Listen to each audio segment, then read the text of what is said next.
Hello, good morning everyone, happy Sunday. তা আজকে অনেক সকাল সকাল উঠতে হয়েছে আমাদেরকে, তার কারণ ওর ডক্টর দেখানো ছিল। ডক্টর দেখানো কমপ্লিট হয়ে একটু পেট পুজো করতে ইচ্ছা হলো, তা ওকে বললাম চলো ইংলিশ ব্রেকফাস্ট করা হোক। ও বলে হ্যাঁ চলো চলো। ওটা আবার আমাদের ডায়েট প্ল্যানের মধ্যেই থেকে যাচ্ছে। তা যাই হোক, আমাদের সন্তোষপুর লেকপল্লির কাছে একটা সুন্দর খুব ভালো একটা ক্যাফে আছে। ওকে বললাম আমি চলো ক্যাফে জলপান, খুব ভালো ক্যাফে, আমি রিভিউ দেখেছিলাম আগে। তা ওকে বললাম চলো ঠিক আছে। তাই বলো এবার কি বলবে?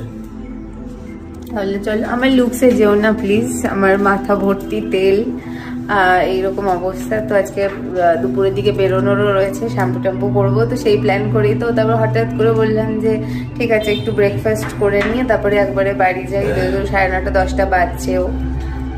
তাহলে চলো দেখি এখান থেকে আমরা কি ব্রেকফাস্ট নিলাম। অফকোর্স আমরা হচ্ছে গিয়ে মিট লাভার ওরকম না, আমরা চিকেন, শুধু চিকেন লাভার, তো তাই জন্য চিকেন প্লেটারই অর্ডার করেছি। চলো দেখে নেওয়া যাক, খাবো আর সাথে মানে খাওয়ার রিভিউও দেবো।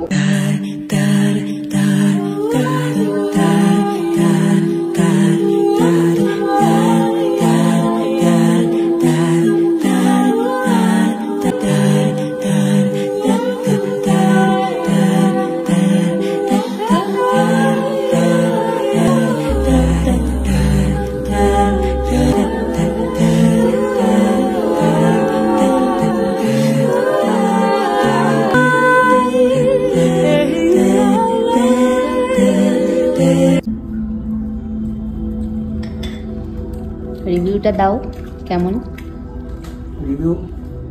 Balancing test. আচ্ছা, মানে খুব বেশি মানে কোয়ান্টিটিটা একটু কম, প্রাইস ওয়াইজ প্রাইস অনুযায়ী কোয়ান্টিটিটা কম, বাট টেস্ট ব্যালেন্সিং ঠিক আছে। আপনারা আসতে পারেন, আপনাদের খারাপ লাগবে না। বাট কোয়ান্টিটিটা ম্যাটার করে না। যখন আপনি এত সুন্দর একটা টেস্টফুল ব্রেকফাস্ট পাবেন আপনার কাছে, তখন ওই কোয়ান্টিটিটা ম্যাটার করবে না, ঠিক আছে? আপনারা আসুন, ব্রেকফাস্টটা করুন, অসাধারণ লাগবে।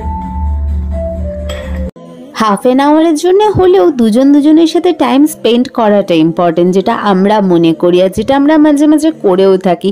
আমার মনে হয় সমস্ত কাপলদেরও সেটাই উচিত, কারণ এতে করে নিজেদের বন্ডিং, আন্ডারস্ট্যান্ডিং, কোনো রকম মিসআন্ডারস্ট্যান্ডিং সব কিছু কিন্তু ক্লিয়ার হয়ে যায় দুজনের মধ্যে। যারা সন্তোষপুর এরিয়া থাকো অথচ ক্যাফে জলপান ভিজিট করনি, তারা অবশ্যই যে এখানে কিন্তু ইটালিয়ান, কন্টিনেন্টাল সব রকম ডিশেস অ্যাভেলেবেল। তো আজকের দিনের জন্য ব্লগটা এখানেই এন্ড করছি। দেখা হচ্ছে খুব তাড়াতাড়ি নেক্সট ব্লগ নিয়ে। লাইক, কমেন্ট, শেয়ার করো। বাই।